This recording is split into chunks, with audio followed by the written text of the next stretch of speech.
Yaakov Ayakar, il nous pose une question. Il pose une question. La plaque chauffante est allumée, Shabbat, et il veut reposer un plat qui est déjà cuit, n'est-ce pas? Et il y a du jus dedans, n'est-ce pas?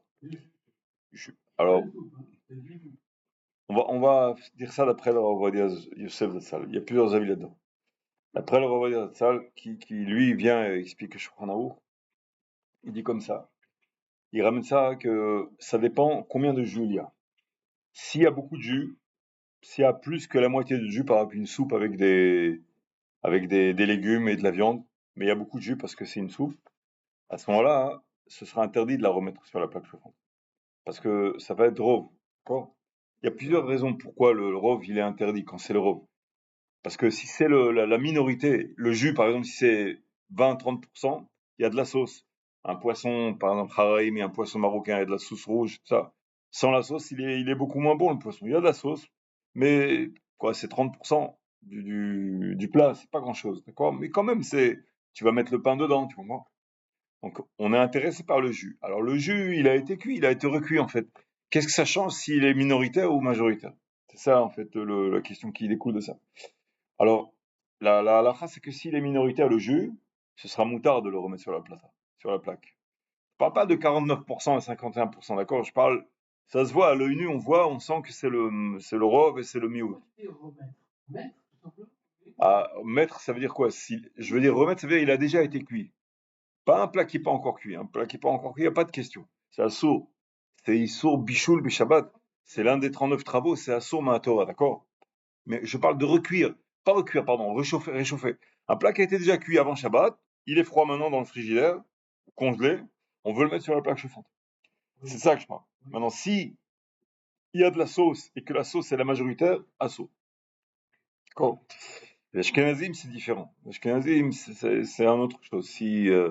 Enfin, on va pas rentrer là-dedans. Parlons de nous. Nous, le Sfaradim, si c'est l'euro. Il y a d'autres avis. Il y a des avis qui disent que non, il faut qu'il y ait à peine quelques gouttes de jus, de ça. La parole de Yosef, c'est pas exact.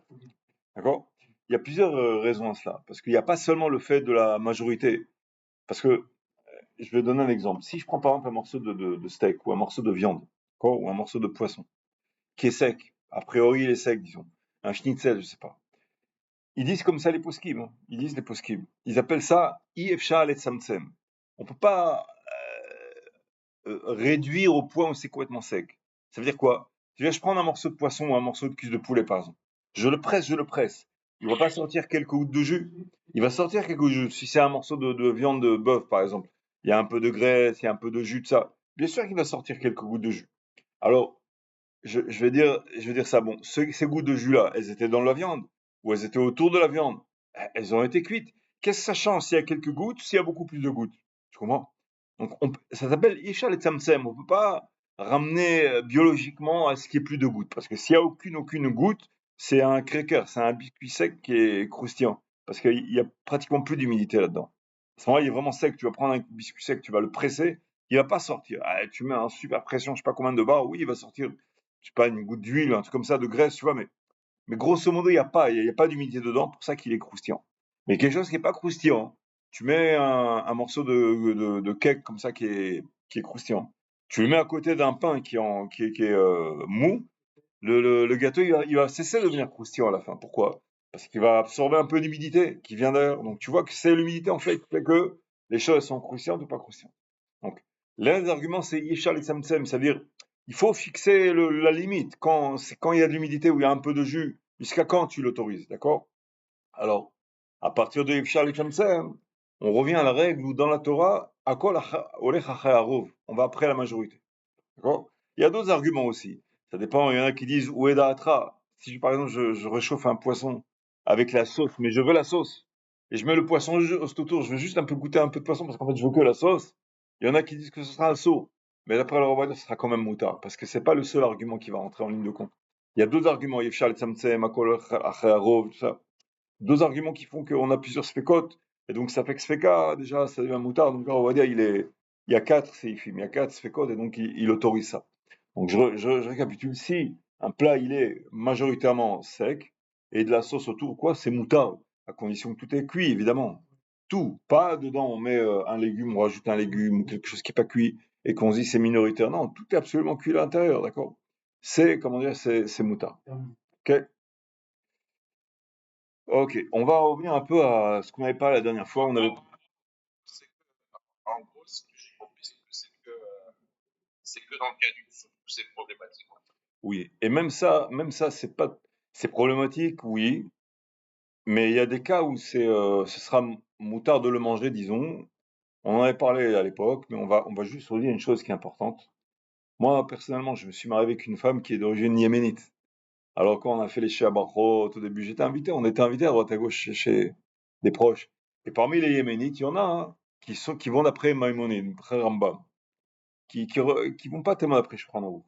Et Rambam, lui, il autorise ce qui a déjà été cuit, une soupe, 100% soupe, qui a déjà été cuite, il autorise à la recuire, à la réchauffer. D'accord? Donc eux, ils vont d'après le Rambam. Alors on s'asseyait, et ça arrivait qu'ils nous servent une soupe chaude le matin.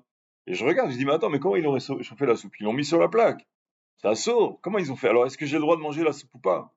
Je me posais cette question. Maintenant, c'est l'Onaïm. L'archouma, il te sert la soupe, tu vas pas la manger. La femme, elle suit Et son à mari. quoi il dit, j'aurais pas le droit de la manger. La femme, elle suit son mari. Et c'est pas la même. Oui, tu as raison, tu as raison. On comprend ce que je veux dire. Oui. Eux, ils ont leur... La femme, elle suit son mari, tu dis, d'accord? Donc ça veut dire si je le mange, elle va manger avec moi aussi. Non, j'ai compris ce que tu veux dire. Il y a ce qu'on appelle une halakha qui dit que il faut distinguer. Il y a l'interdit de cuire et l'interdit de consommer ce qui a été cuit.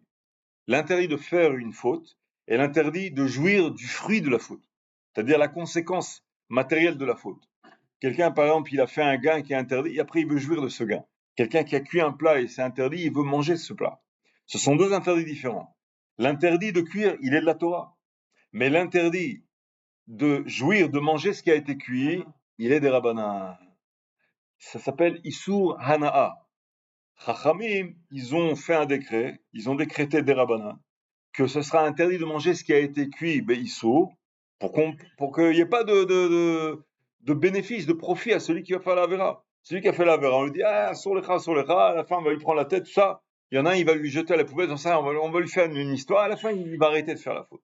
Pourquoi? Parce qu'il va se dire, ça a rien donné, tu comprends? Ou alors il va dire, c'est lui qui a fait la faute. Toi, tu peux manger, marre pas de c'est lui qui a fait la faute. C'est sur sa tête. Tu comprends? Alors l'autre, il dit, tiens, il n'y a rien à manger et tout, est-ce qu'il peut manger ou pas?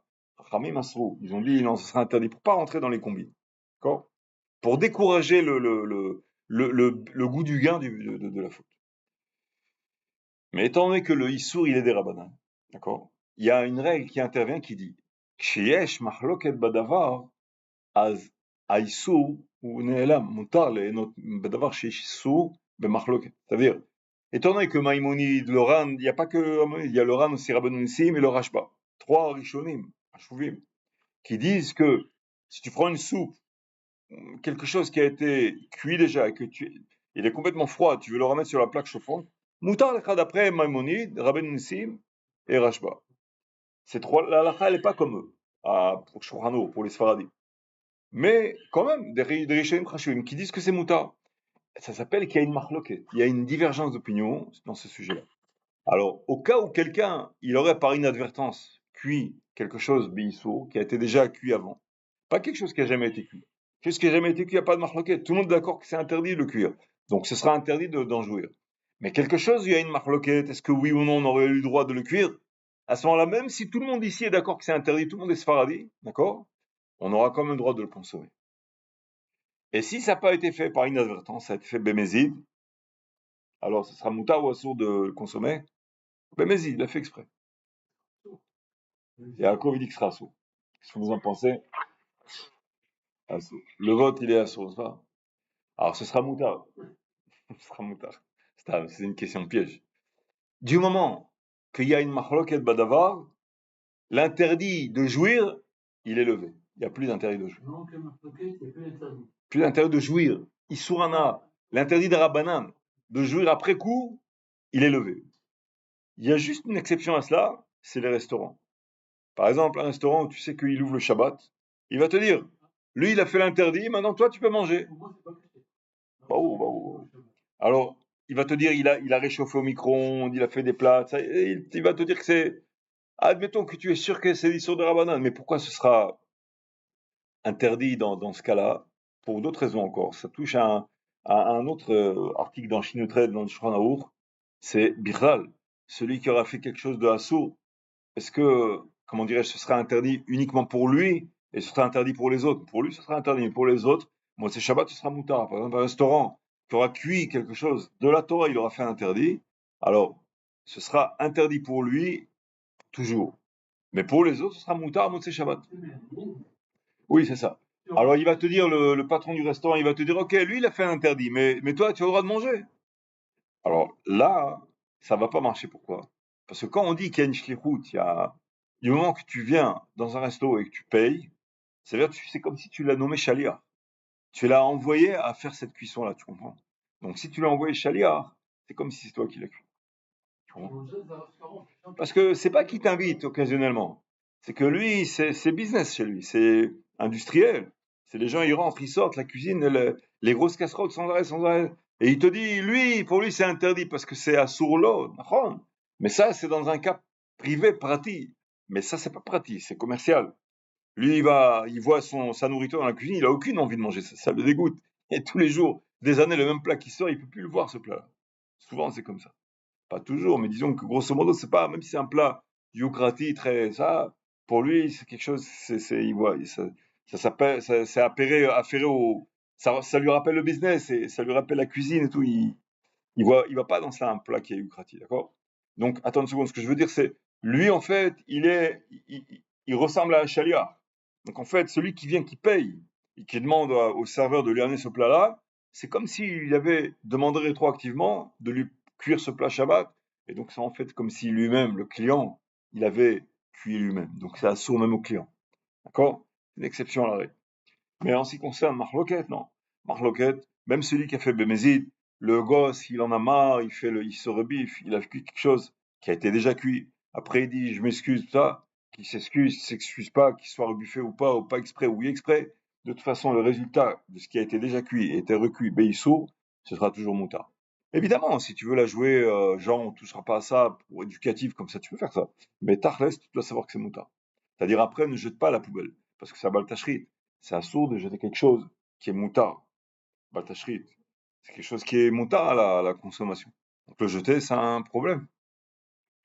Sauf si évidemment, tu sais que si tu le jettes pas, les enfants ils vont le faire après tous les Shabbats, tu auras une histoire. Bon, donne-le. Ou alors tu fais semblant que tu le mélanges à un autre plat, tu leur dis pas que ce plat, je sais pas, il faut trouver un moyen. D'accord?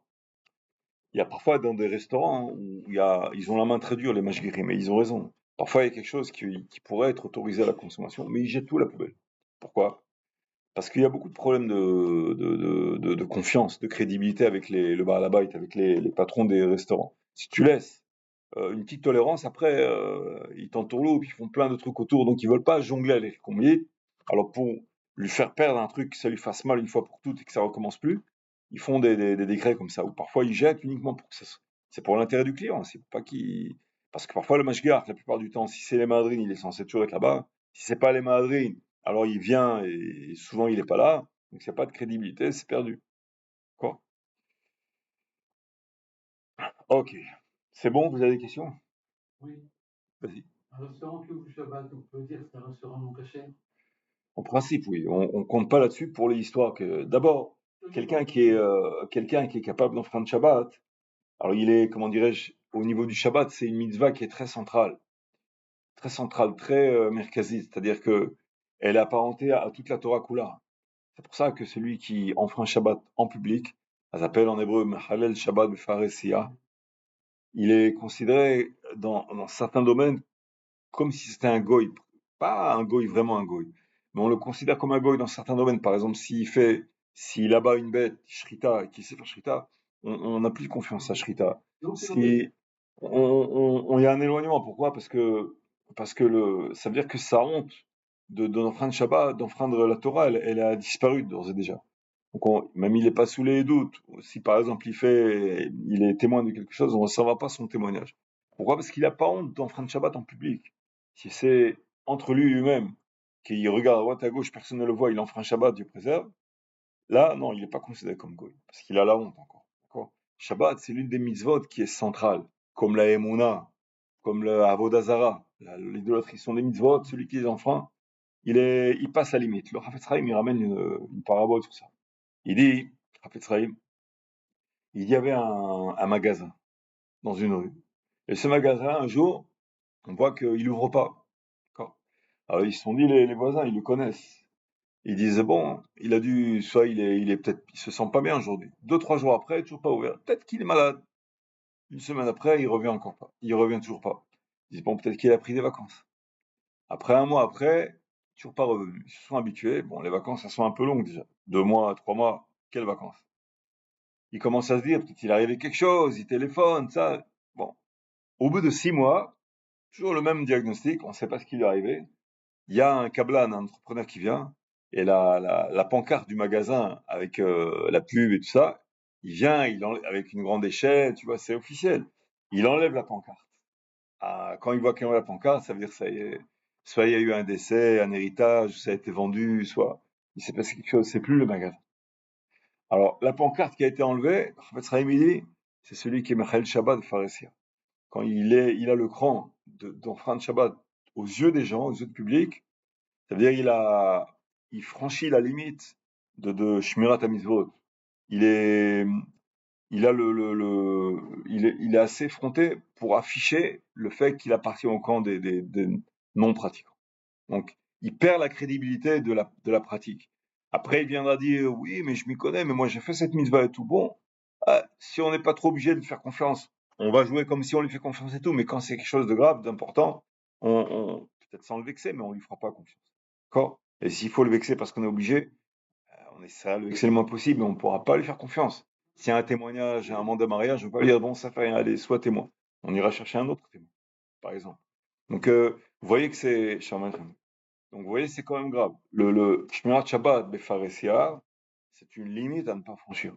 La personne avant qu'elle fasse ça, même un jeune, parfois, il faut lui dire, attention, bon, il faut lui dire quand même une fois ou deux, pour histoire qu'il soit conscient. Parfois, il n'y a pas de façon de l'empêcher. Mais quand même, il faut savoir que ce stade-là, il est donc important. Même quand on est à l'armée ou quand on est au travail, parfois, il y a des trucs, il y a des promenades qui sont proposées, parfois ça se passe Shabbat ou quoi. Tu verras tout de suite, il y a une sélection. Il y aura ceux qui refuseront de toute façon. Même si tu leur proposes un poste où il va avoir de l'avancement, tout ça, mais il faudra qu'il enfreigne Shabbat, ce sera à l'étranger ou quoi, il refusera. Donc tu vois que ce sera quelqu'un qui est fidèle à la Torah, et il va pas vendre son âme même pour quelques millions. Malchem, comment tu? Des questions? Ouais. Bon, tâchez, on continue. Question? Ah. Question? Ne l'embarrasse pas. Tu l'embarrasses. Déjà, il a honte comme ça qu'il est venu en retard, qu'il est là. Non, c'est un jeu plaisant. Pardonne-moi, j'aime bien te taquiner. Tu veux me taquiner pareil, tu peux, y a pas de problème. Je te donne le micro, je te donne tout. Donc on dit, maintenant on revient sur le Barech Halenu, Barech Halenu.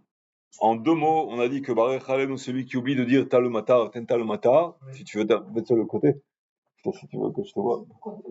Comment? Ah, celui qui oublie de dire Tentalumatar, à ce moment-là, il aura, comment dirais-je, non, je vais pousser un peu comme ça, si tu veux. Il faudra qu'il recommence. Parce que l'importance de demander la pluie à notre époque, elle est telle qu'on doit ne pas y renoncer. Alors, il y en a qui disent il y en a qui disent qu'il n'y a pas de fila bichlal, il y en a qui disent que non, il y a une fila, mais elle manque. L'essentiel de l'époque, c'est Tentalumata. On a dit que l'Égypte, par exemple, elle n'a pas besoin de pluie, donc c'est complètement un autre contexte. Mais Am Israël, Eretz Israël, qui a besoin de pluie, à ce moment-là, on ne peut pas les daler, on ne peut pas laisser passer ça. D'accord? Donc on a parlé de plusieurs stations. S'il oublie ça là, entre les brachot, il peut recommencer, etc., etc. On ne va pas revenir là-dessus, ou alors, si on est obligé. Maintenant, ce qu'on n'a pas dit la dernière fois, Shemi Stapek, celui qui a un doute, est-ce qu'il ne se rappelle plus? Il est en pleine fila, ou alors il a fini la fila, ou il a presque fini la fila. Il se dit, purée, je ne sais pas si j'ai dit Tental ou pas. Bon.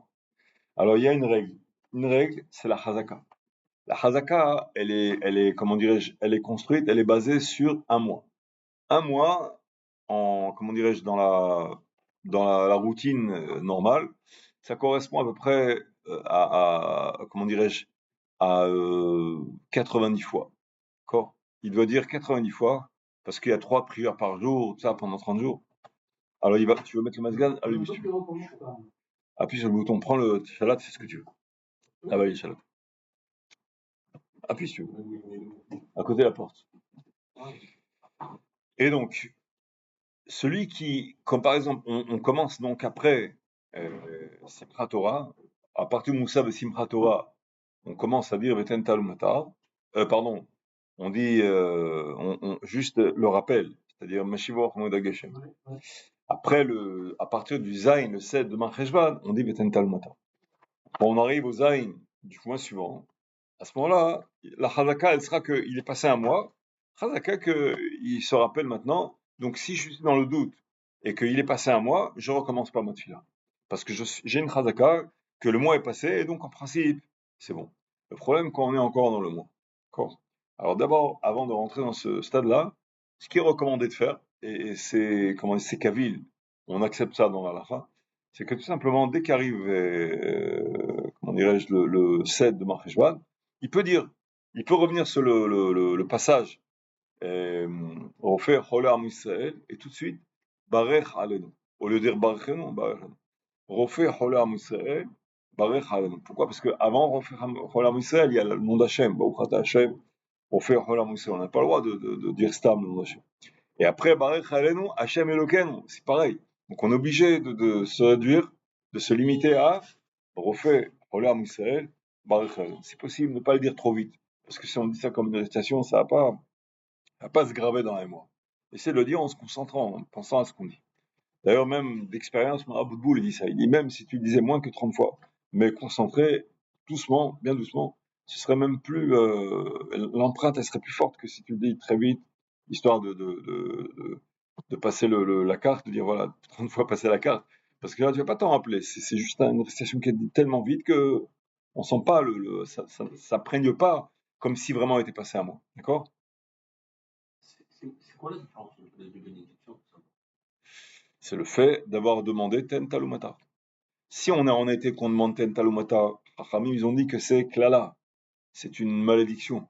C'est mauvais pour l'agriculture, c'est mauvais pour beaucoup de choses. Donc, au contraire, quand on est dans la période qui est d'été, de chaleur, il faut absolument pas demander Ten Talumata.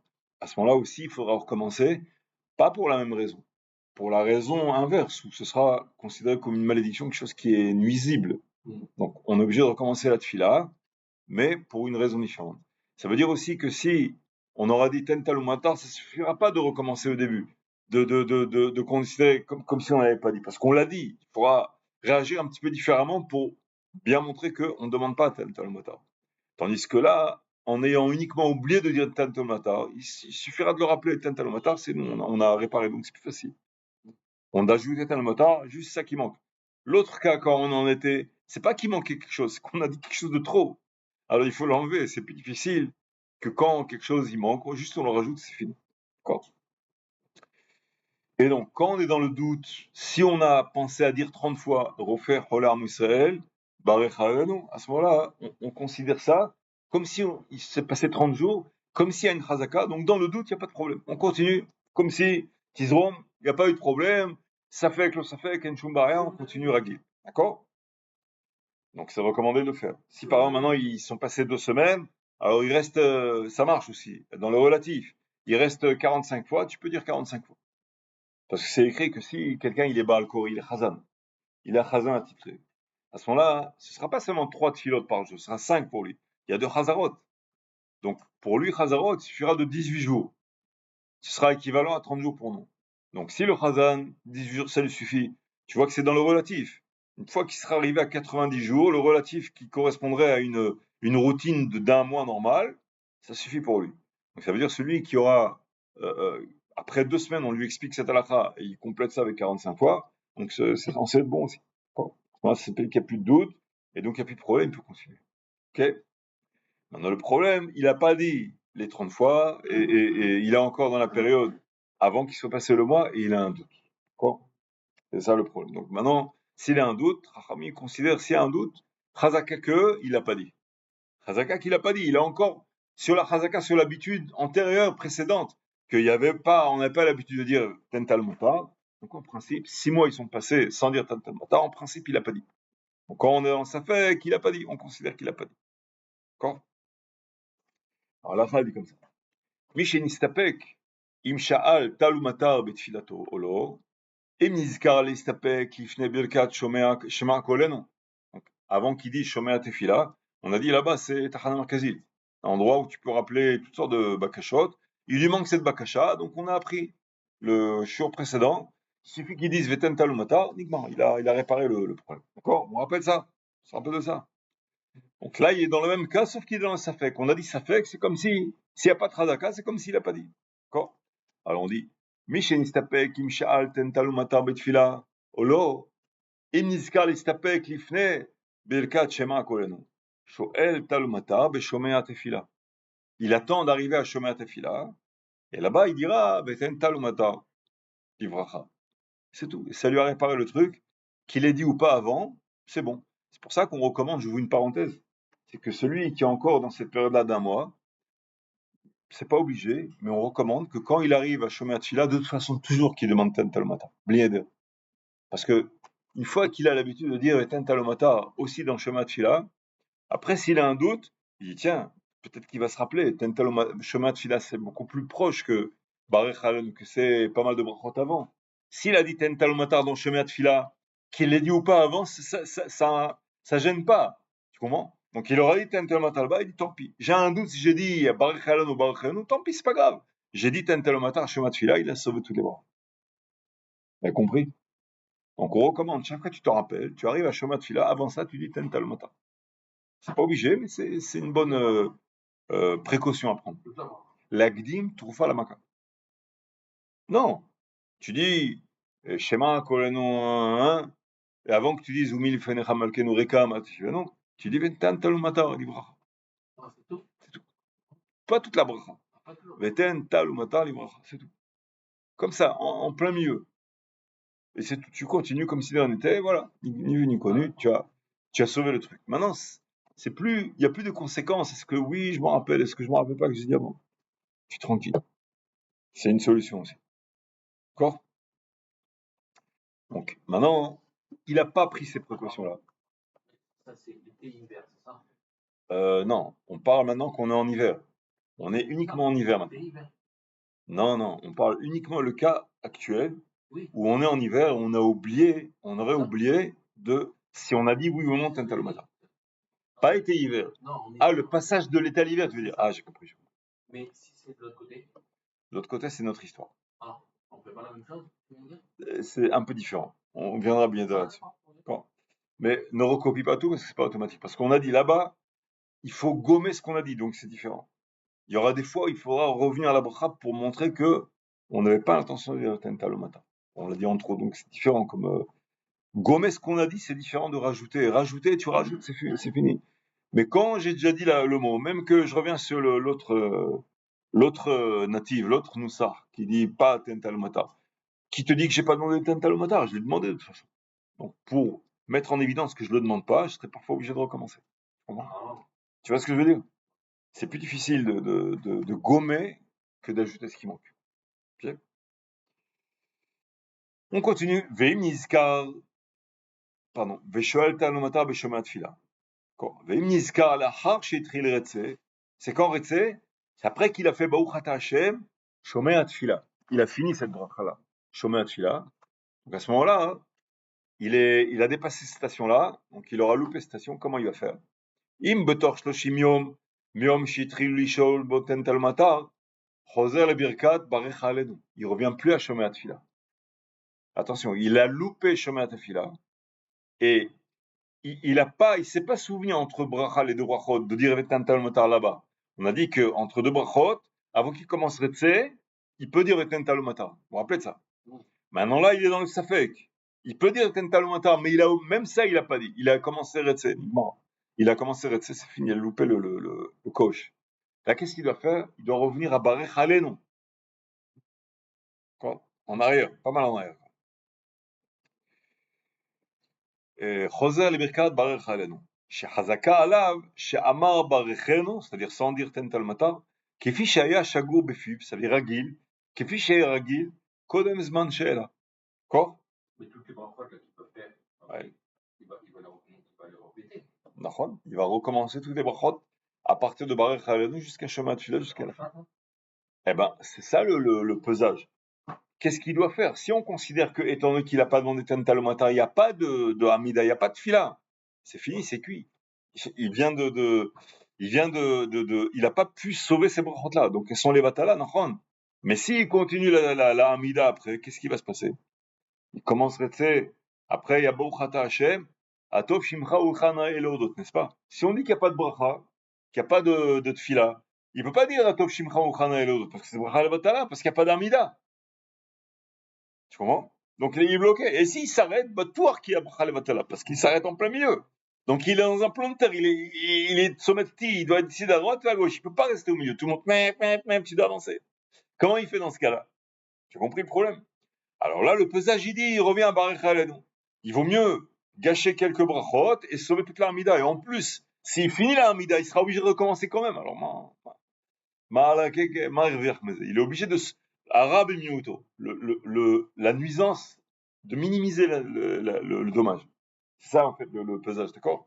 Donc, le Shikoul, il dit, la psychale dit qu'il doit recommencer à Barech Halenu. D'accord? Mais on a dit, s'ils sont passés les 30 jours depuis le Zayn Maheshvan, à ce moment-là, la Chazaka, qui ne s'est pas trompée, elle s'est installée. Il s'est imprégné en lui l'habitude de dire Peten Talumatar. Et donc on considère, même dans le doute, il a le bénéfice du doute de la Chazaka, il lui dit tu t'es pas trompé. D'accord? Chez Chazaka Alav, Shamarka Ogen, qu'il a dit comme il faut. Shalar Tzibour, Kavua, un Shalar Tzibour que c'est tous les jours le même Shalar Tzibour, pas une fois de temps en temps. Comme il est tous les jours. Shomer Hazara Beshacharit ou Mincha, donc tu ajoutes 2 amidot chaque jour. Dailo Beshmona Asar Yom Leargil Leshono, le Marbarech Alenu. Donc le Cheshbon il est différent. Pas 30 jours, mais 18 jours. Il gagne 12 jours. Et Fichach, et Nistapek la Hamiken Eno Choser. D'accord? Des questions? C'est Maintenant, une autre question intéressante. Une femme Sfaradia, c'est différent de Ashkenaz. Combien elle doit prier par jour, une femme Sfaradia? Elle doit prier une seule fois par jour.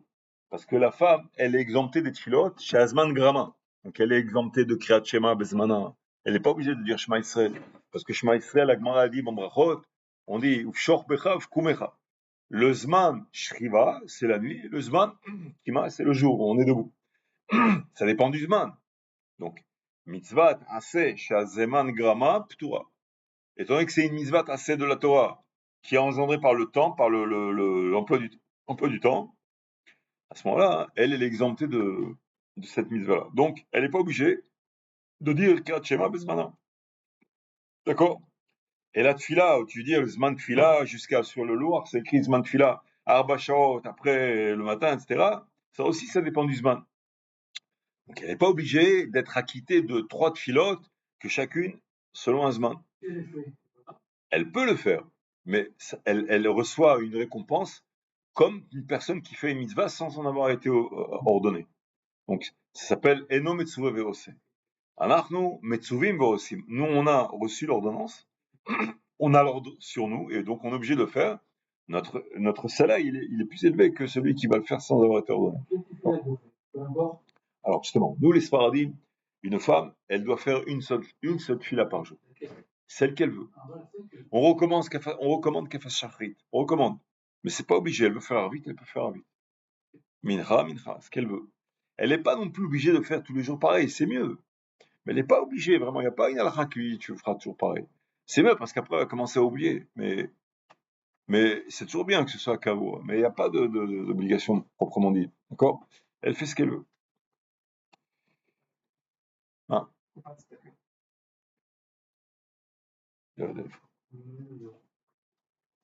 Simple.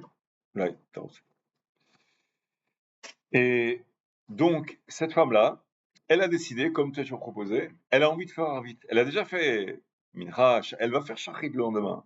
Elle a décidé de faire Arvit. Et vous savez, quand c'est Rosh Chodesh, Rosh Chodesh, c'est une exception. Quand c'est Rosh Chodesh et que c'est Arvit de Rosh Chodesh, celui qui a oublié de dire Ya'alev Yavo à Rosh Chodesh, il est obligé de recommencer ou pas? La Hamida?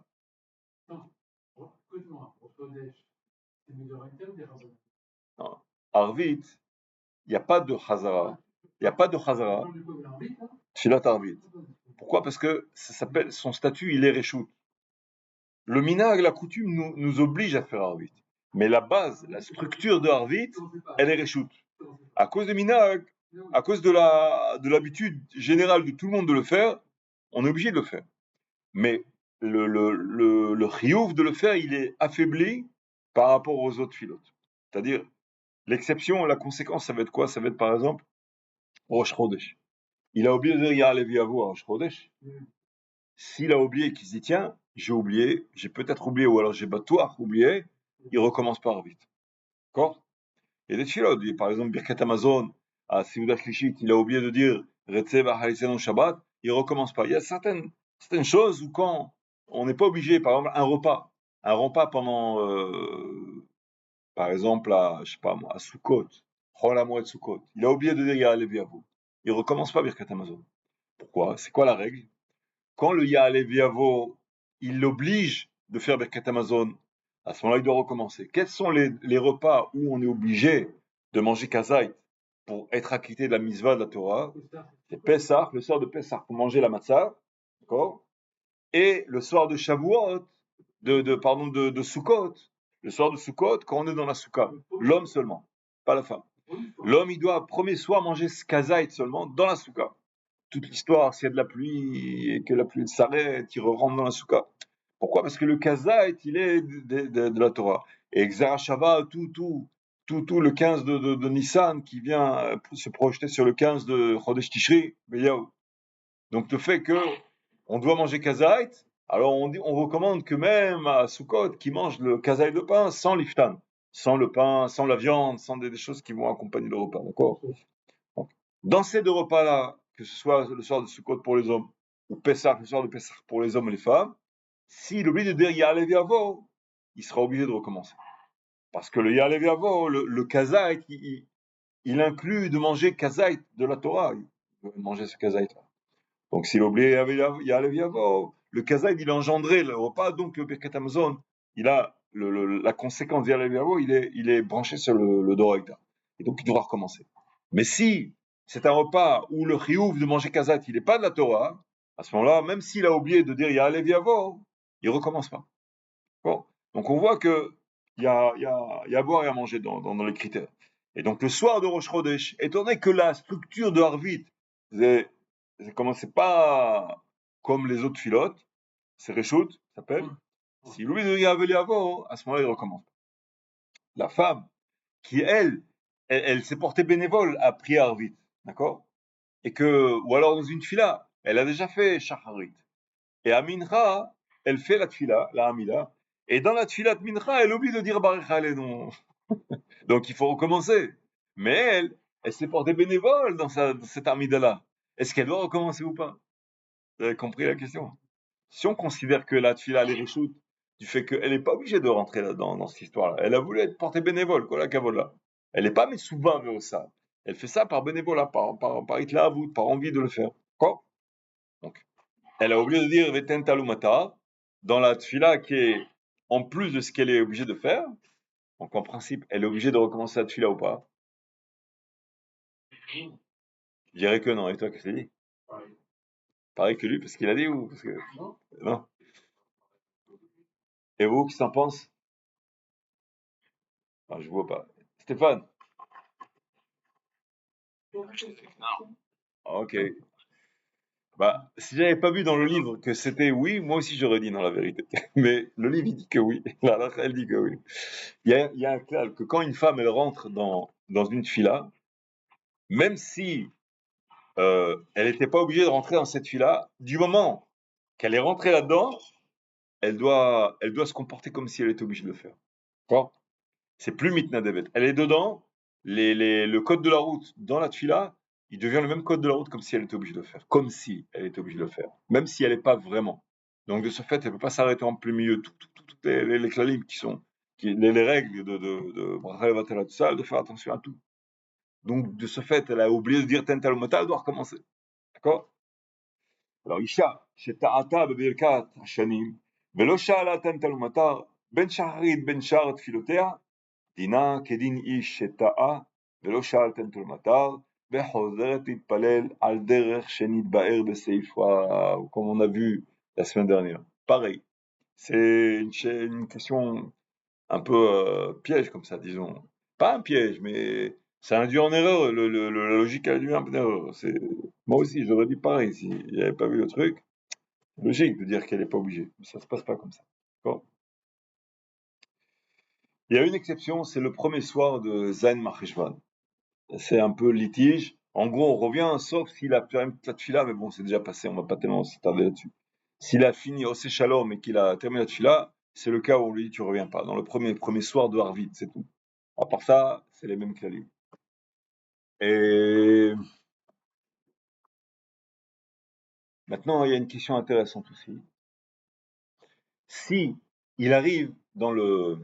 On va expliquer d'abord, ensuite on lira là. C'est important de lire après le langage, si possible. Il arrive dans la tefila, d'accord? Et lui, il est plus lent. Il est plus lent que les autres. C'est-à-dire le Chazan, il va commencer, Stéphane. David, Stéphane. Le Chazan, il va recommencer la tefila Amida. Et moi, je suis trop lent par rapport au public qui est là. Je suis plus lent qu'eux. D'accord? Ils vont commencer Hachem Sfatat Iftar, tout ça. Et moi, je suis encore à la Tzadikim, à la Hasidim, Retzé, je suis là-bas. Et je vais pas. Maintenant, j'accélère. Et quand j'arrive à Elokai Netzor, pourquoi j'accélère? Pour pouvoir dire la Kedusha avec eux. J'accélère un peu. Je peux. Et quand j'arrive à Elokai Netzor, qu'en principe, je pourrais dire la Kedusha, au moins, même raccourci, mais l'essentiel de la Kedusha, je vais dire avec eux.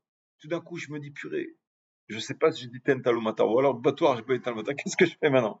Je dois recommencer, je dois pas recommencer, et maintenant la Kedusha commence, je dois décider tout de suite. Je dis la Kedusha, et c'est pas la Kedusha, c'est où je suis. Si je reviens en Baruch Aleinu, à ce moment-là, quelle Kedusha? Ça m'a fait.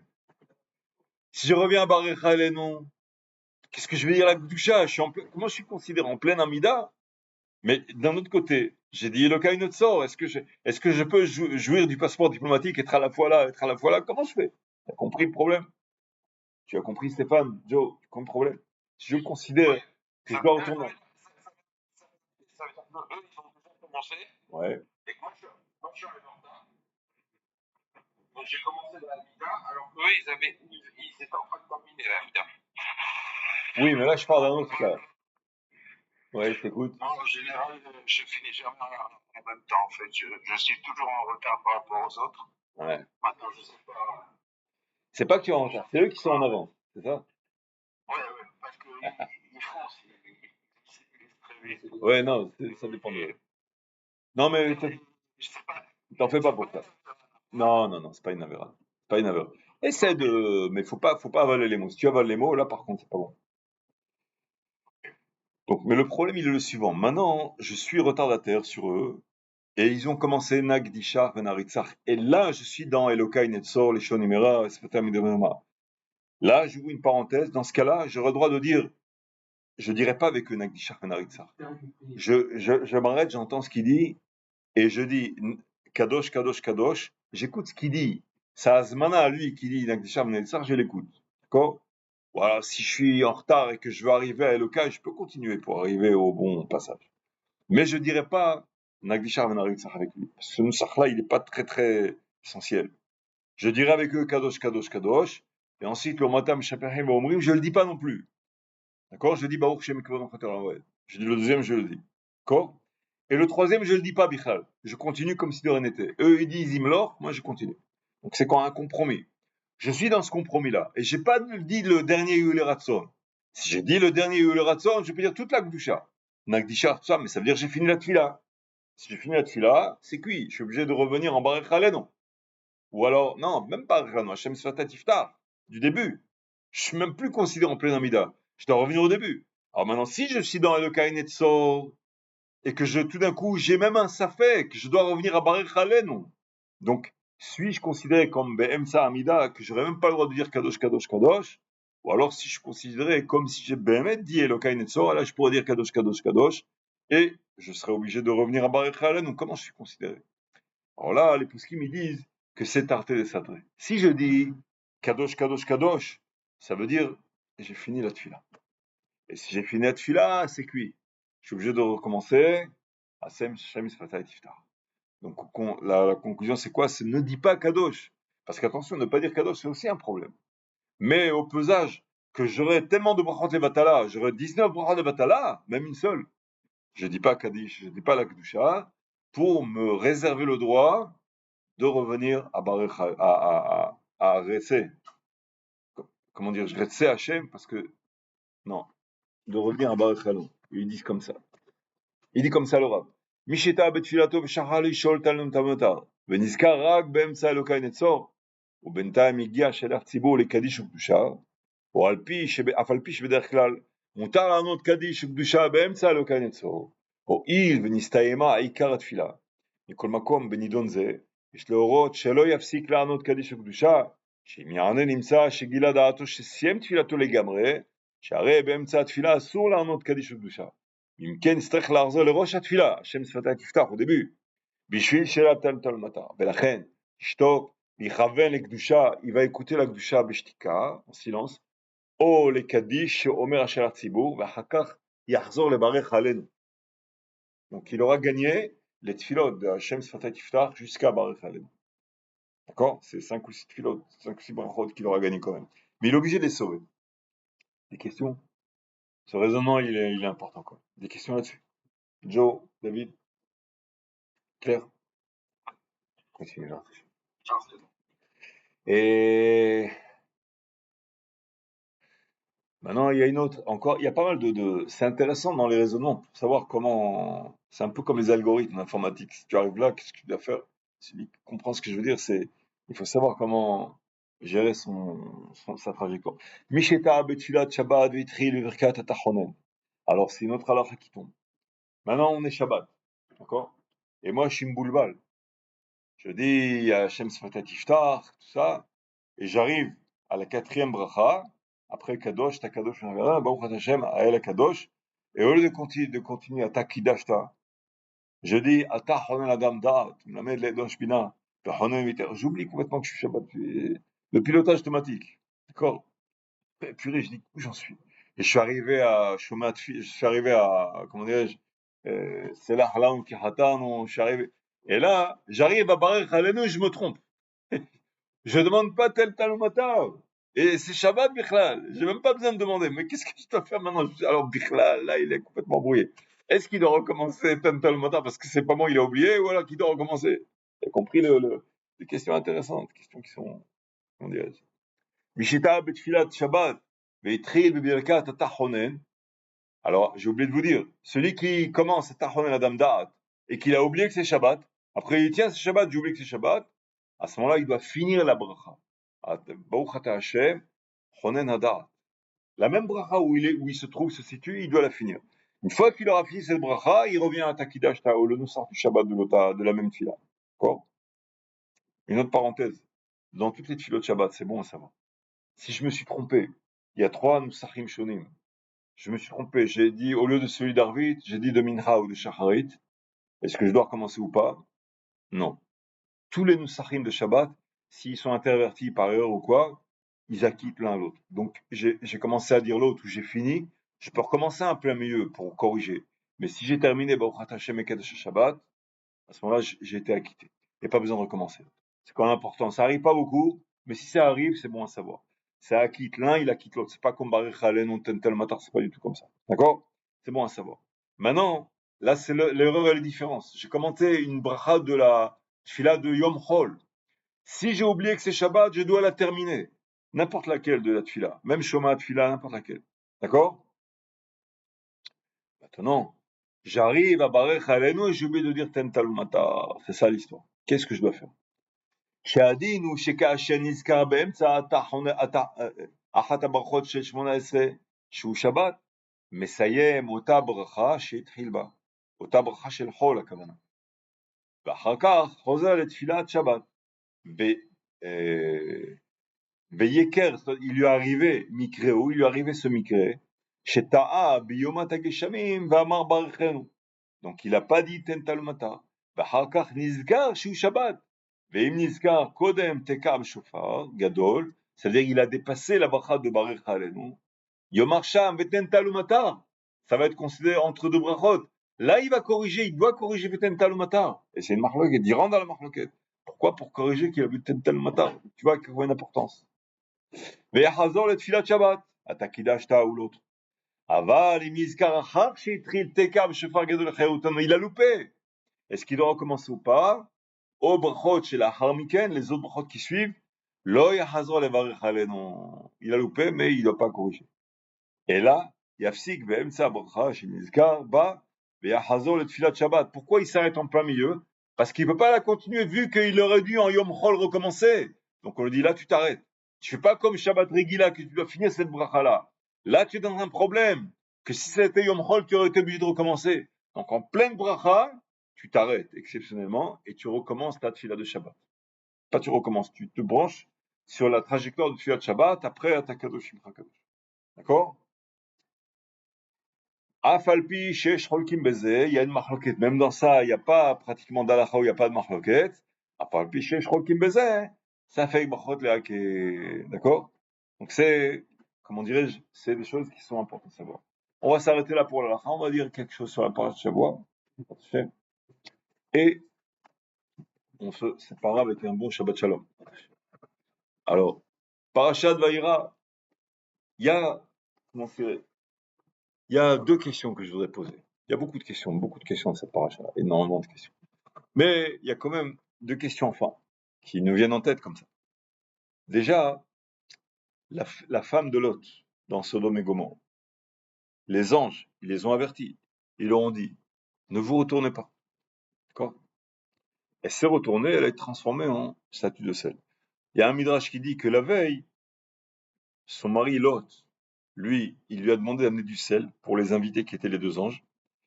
Et elle était grommelante comme ça, elle grognait. Elle a dit à sa voisine, oh, encore il a amené des invités et tout ça. Et c'est interdit d'emmener des invités à Sodome. Celui qui emmène des invités à Sodome, des Achnas Tochim, Chayav Mita. Chayav d'être brûlé ou tué une mort atroce. Alors elle vient, qu'est-ce qu'elle fait en fait? Elle dévoile à ses voisines qu'il y a des invités chez elle. Donc ça veut dire qu'elle condamne son mari à mort. D'accord? Comme elle a fauté par le sel, dès qu'elle s'est retournée, elle se transforme en statue de sel. Comme ça dit le Midrash. Bon. Mais la question que je voudrais poser, c'est pourquoi elle n'avait pas l'interdit, elle n'avait pas le droit de se retourner. Si tu me dis qu'elle a fauté par le sel, alors transforme-la en statue de sel, même sans qu'elle faute pas, même sans qu'elle se retourne. Pourquoi, à partir du moment où elle s'est retournée, elle se transforme en statue de sel? Elle a déjà fauté par le sel avant qu'elle se retourne. Vous comprenez la question? Il y a des idées? Il y a... Vas-y. Parce qu'il y avait pour laisser le libre arbitre. Ouais. Non, Il y a deux sortes de hatsalot, de chilut, comment on dit en français? Dépannage, sauvetage, voilà, sauvetage. Il y a une personne qui va être sauvée parce que elle a un père qui est Amit Racham, elle a une mère qui est Tzadeket, elle a un grand-père, un arrière-grand-père dans le ciel qui prie pour lui. Et de ce fait, il est, je sais pas moi, il a été pris en otage, il a été attaqué par des brigands, des bandits ou quoi, il va être sauvé. Il va être sauvé par un délateur ou n'importe quoi. L'histoire, elle va s'agencer, qu'il va être sauvé, bah, mais de lui-même, il n'a pas de valeur ajoutée par rapport à ses actes à lui, ses mitzvot à lui. Il n'a pas fait de chesed extraordinaire sur le Malach Kvadrav. Lui-même, il a un srout. Pourquoi? Parce qu'il a un père, un grand-père qui est grand sadique. Donc il va être sauvé. Le grand-père, il y tient et il arrive à le sauver. Mais ce jeune-là ou ce fils-là, il peut avoir même 60 ans. Mais il est quand même le fils de quelqu'un qui a un grand mérite, d'accord? Il va être sauvé, mais pas par ses maasim à lui, d'accord? Alors il y en a qui disent que dans ce cas-là, il sera sauvé, mais il n'aura pas assez de mérite pour voir ses ennemis tomber à ses pieds, tomber devant lui. Il sera sauvé, mais ses ennemis ils seront annihilés ou détruits, mais lui, il n'aura pas le mérite de le voir. D'accord? Il n'a pas de valeur ajoutée par lui-même, une Messirut Nefesh, des Chassadim, des Mitzvot, qui vont faire que lui-même, entre guillemets, il aura alimenté son crédit pour être sauvé. Le crédit va venir d'ailleurs. Donc il n'aura pas le mérite de voir ses ennemis chuter devant lui. Il sera sauvé sans voir l'humiliation de ses ennemis devant lui. C'est différent. Mais celui qui a eu ses propres mérites, il est Baal Tchouva par exemple, il a fait Tchouva de lui-même. Il s'est pris des discours humiliants, ses proches familles, ses amis au travail, à l'armée. Ils lui ont mis des blagues, toutes sortes de trucs qui sont pas toujours il peut embarrasser, tu vois. Si tu fais Tchouva, en principe, il passe par cette cuisson-là. Mais Tagnim Otoxad, il sera toujours il va passer des histoires embarrassantes. C'est prévu au programme. C'est Kaparat Avonot. Entre guillemets, entre parenthèses, Maïmonide, dans la Chotchouva, il dit que c'est assourd de dire Zachor Ma'asecha Kodmim Arishonim. Souviens-toi, quand tu étais non pratiquant, ce que tu faisais pas Shabbat, hein, tu mangeais le cochon, hein, tu attendais pas 6 heures avant, hein, tu te rappelles, hein, c'est assourd de faire ça. Il y en a même qui disent qu'En le clan Abba, c'est lui qui fait ça. C'est Hamour de faire ça. Mais le Baal Tchouva, que ça lui arrivait, qu'est-ce qu'il va faire? Il va dire, ah, tu sais ce que tu m'as fait? Maintenant, maintenant, comme ça? Non, l'okedaïlo. Il vaut mieux qu'il se taise et qu'il reçoive la kaparat avnot, qui disent, Rambam, il dit, aval, pour le Baal Tchouva, c'est un mérite pour lui qu'on lui fait ça. Ça lui nettoie, ça lui une douche, qui lui enlève 10 ans comment dirais-je, de jeûne. C'est bien pour lui, ça lui fait une douche où la gorge, elle se sèche, il peut rien avaler dans 3 minutes, il peut rien avaler. Il est Leicester, il pourrait être enterré vivant maintenant. Cette douche-là, elle est irremplaçable pour lui. L'autre, il a fait une avéra. Il vaut mieux qu'il pardonne s'il peut, mais pas toujours possible de pardonner au même moment. Après, quand il refroidit, d'accord?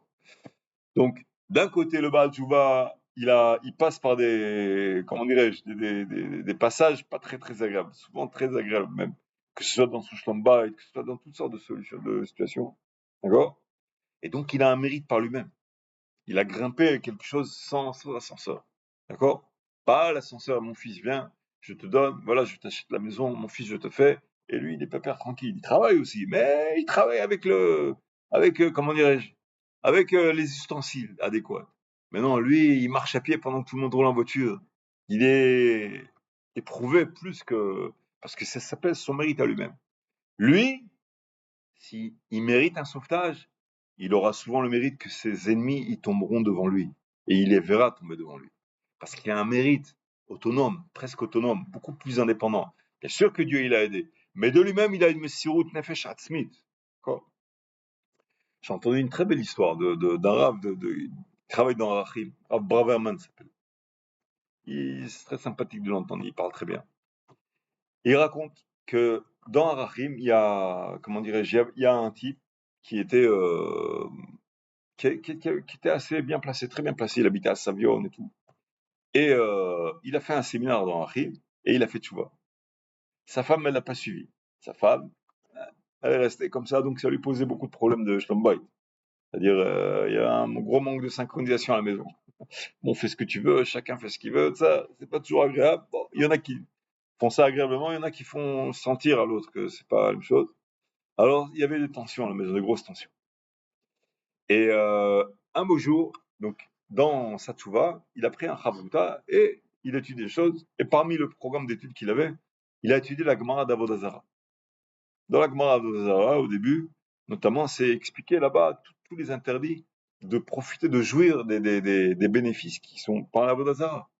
Et il se trouve, pendant qu'il étudie ça, il dit à son Chabruta quelque chose de très, très pertinent. Il dit, tiens, c'est marrant que tu dis ça. J'ai une usine en Inde. Et qu'est-ce qu'elle fait ton usine? Eh ben, c'est une fabrique d'idoles. Il fait comme ça. Quoi, c'est une fabrique d'idoles? Il dit, ben oui. Alors il lui dit, mais attends, d'après ce qu'on est en train d'étudier, j'ai le droit d'être Parnes Mézé ou pas? L'autre, il le regarde, il dit, voilà, il a compris qu'il est dans un gros problème. Un très gros problème. Je dis, écoute, je veux pas te dire la halakha parce que je suis pas sûr de connaître tous les détails de la halakha, mais dans l'intérieur de lui, il se dit, bon, ben, j'ai compris que lui, il dit, viens, on demande à un posek, il va te trancher la halakha, pas la tête, la halakha, il va trancher. Ils vont chez le Rav Shalom Eliashiv, Tzadik Hashgacha. Le Rav Eliashiv, qu'est-ce qu'il lui dit? Il lui dit, non seulement tu n'as pas le droit de jouir de ta parnassa, mais en plus, il faut que tu fermes ton usine sans la vendre. Tu n'as pas le droit de vendre ton usine. Tu dois licencier tes employés et leur donner tous les pitsouines, les invités, tout comme ça, mais tu n'as pas le droit de vendre l'affaire. Et tu n'as pas le droit de vendre, de profiter d'un fruit de ton usine. Rien, wallo, ploum. Waouh, waouh. Il rentre chez lui, l'autre, il le trappe par le truc. Le Rav Varman, il dit qu'il a accompagné ce Baal tu vois aussi. Il a accompagné dans ce malach-là. Il l'a accompagné à droite, à gauche. Il a compris que c'était quelque chose qui était presque piquoir, ne fais-je pas lui. Amour. L'autre, il est devenu blanc, complètement blanc. Après, il a vu que ça se passait mal. Il dit, écoute, pour l'usine, capara t'abonnante, pour moi, mais le problème, c'est le foyer. Quand je vais dire ça à ma femme, je sais pas ce qui va rester de mon squelette. Tu vois. Et il lui dit, écoute, viens, on va chez le Rav Steinemann. Ça dit que je vois. Le lendemain ou quelques jours après, ils arrivent chez le Rav Steinemann. Le Rav, il lui explique le truc. Le Rav Steinemann, il entend le problème. Il lui prend la main, il lui caresse la main, comme ça, il les prépare. Il lui dit, tu n'as pas le droit d'utiliser ton usine. Mais, comment dirais-je, sache que je suis jaloux de toi. Il dit, jaloux de moi, mais il n'y a pas de quoi. Franchement, il n'y a pas de quoi. Il dit, si, honnêtement, je suis vraiment jaloux de toi. Il dit, mais de quoi tu es jaloux? Il dit, écoute, la Gemara, elle dit que le mauvais penchant, le Yetzirah de l'idolâtrie, c'est écrit dans la Gemara que Chachamim, ils ont vu que à l'époque, le Yetzirah de l'idolâtrie, il était plus que le Yetzirah aujourd'hui, le Yetzirah qui est le plus fort. C'est quoi? On sait très bien c'est quoi. C'est tout ce qui concerne Arayot, les tentations, la tentation interdite, tout ça, c'est ça le plus. Même plus que l'argent. On dit que c'est l'argent plus, mais ça, Arayot, c'est quelque chose de fatal, de terrible. Et les gens, il y a des gens, parfois, ils savent qu'ils peuvent pas. C'est même sourd de s'isoler avec une femme, tellement. Avec l'argent, c'est pas interdit de s'isoler avec l'argent. Mais avec une femme, c'est interdit de s'isoler avec une femme. Interdit. Et donc, à l'époque, le Yetzirah de l'idolâtrie était plus fort que le Yetzirah des Harayot. C'est-à-dire qu'un homme, il voyait une idole, c'est pas logique d'expliquer ça, c'est irrationnel, parce qu'on comprend pas. Mais Chachamim, il y a un maassé avec Amam Chassida, un maassé, à l'occasion, bien on racontera, mais il y a eu un maassé très embarrassant, etc. À la fin, Chachamim, ils ont décidé qu'ils enlèvent le Yetzirah ils ont fait un décret, et ils ont enfermé le Yetzirah, ils l'ont libéré avec limite, etc. Et ils ont limité le tsera des Harayot. À partir de ce moment-là, on n'était plus attiré par nos proches, sauf des gens qui sont un peu malades mentaux. Mais en principe, une personne n'est pas attirée par sa fille. C'est des choses importantes. Mais à l'époque, si. À l'époque, oui, il y avait ce tsera-là. Et notamment le tsera de l'idolâtrie qui était plus fort que Harayot. Et Chachamim, ils l'ont éliminé. D'accord? Alors, Rachetema lui dit, aujourd'hui, il n'y a plus de tsera. Bon, il y a peut-être en Inde quelques Israéliens qui sont encore. Mais c'est pour cela jouer style, pour imiter d'autres cultures, mais c'est pas vraiment qu'ils sont attirés par l'idolâtrie. C'est pas quelque chose qui est vraiment très attirant, comme je sais pas quoi. Non, c'est parce qu'ils font une recherche en eux-mêmes, quoi. Et aussi pour imiter les autres, pour être histoire de faire d'Afka, être différent, ça. Bon. C'est une espèce d'assimilation comme ça par force. Mais donc le Rachetema lui dit, il n'y a plus d'idolâtrie aujourd'hui, il n'y a plus de Tsera. Il dit, tu es peut-être le seul de toute la génération à être éprouvé. Comme à l'époque d'Abraham Avinon, qui rentrait dans une fournaise. T'es rare. C'est fini cette histoire, c'est de l'Antiquité. Et toi, voilà que dans une génération, tu es le seul de la génération peut-être à éprouver dans ce domaine-là. Je suis jaloux de toi. Tu as été choisi par Dieu pour être éprouvé dans une épreuve qui correspond à l'Antiquité du chemin d'Abraham Avinon. Qui es-tu? Tu es une personne exceptionnelle. Je suis jaloux de toi, honnêtement. Comme ça, il lui fait. Alors il dit, bon, c'est bien beau tout ça, mais je sais pas ce qu'il va dire mon foyer, d'accord, pour l'usine, d'accord. Mais mon foyer, c'est ça qui l'importe. Qu'est-ce qu'il va dire mon foyer? Alors il caresse la main et lui dit, personne n'est endommagé d'avoir, comment dirais-je, appliqué une mitzvah. Tu appliques cette mitzvah, tu seras pas endommagé. Alors il dit, oui, mais qu'est-ce qu'il va dire mon foyer, d'accord?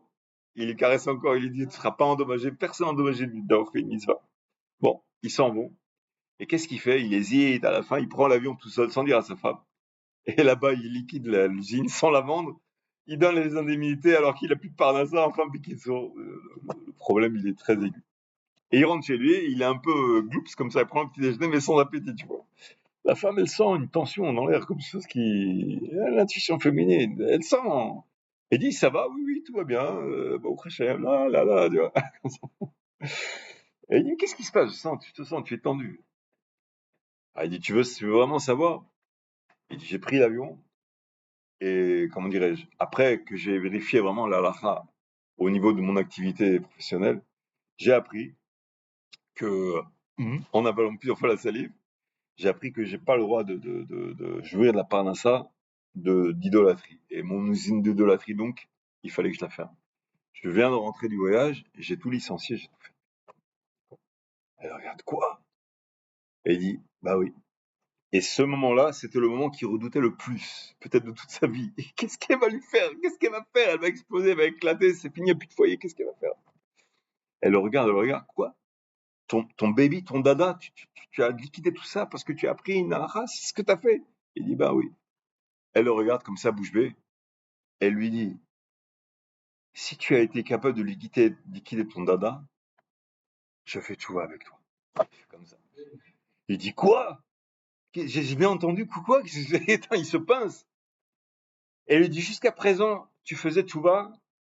J'avais l'impression que tu essayais de t'enorgueillir sur nous. Tu te la jouais plus de sadique que nous, tu mangeais, tu montrais genre, tu fais Shabbat et nous on fait pas Shabbat. Tu manges kasher, nous on mange pas kasher. J'avais l'impression que tu t'élevais sur nous comme ça, avec un certain orgueil. Mais quand j'ai vu que tu as été capable de liquider ta fierté, le cœur de ta fierté, j'ai compris que je me suis trompé. Je fais tout avec toi. Est-ce qu'il a dit le Rav Steinemann? Personne ne sera nuit d'avoir conservé mitzvah. Baruch Hashem, il a converti sa parnassa, il est devenu, il a transformé, il a converti dans l'immobilier, ça va, il vit très bien toujours à Savion. Et voilà que Baruch Hashem, sa famille, ils sont restés dans la Torah comme ça. Zahra, Baruch Hashem. Histoire vraie, racontée par Abraham Mendix, une histoire vraie. Il a assisté à cette histoire, il a accompagné dans toutes les rencontres avec les rabbinim. Lui-même, il encourageait, etc. Il a vu qu'il était au bord du précipice, et lui-même, il a vu cette histoire de M. Braverman, de Achim. Lui-même, je l'ai entendu devant de sa bouche. Yiratzon Shenu Shabbat Shalom. Psorot Tovot. Et Akol et Tova. Voyez. Shabbat Shabbat shalom.